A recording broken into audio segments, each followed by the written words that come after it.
আসসালামু আলাইকুম। স্বৈরাচারকে পালাতে বাধ্য করার পর আমাদের উপর বিভিন্ন ধরনের ষড়যন্ত্র নেমে আসে। তা সংখ্যালঘুদের উপর আক্রমণ হোক বা চুরি ডাকাতির মাধ্যমে দেশকে অস্থিতিশীল করার চেষ্টা হোক।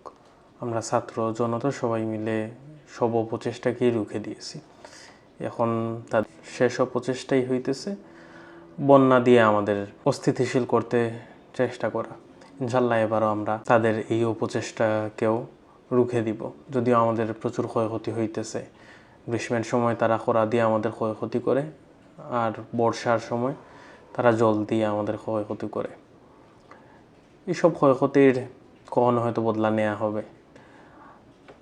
এখন আপাতত আমাদের কর্তব্য হইতেছে আল্লাহর উপরে পূর্ণ আস্থা রাখা আর একে অপরের সাহায্য করা।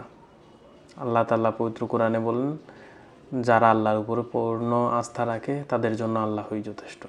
আসসালামু আলাইকুম।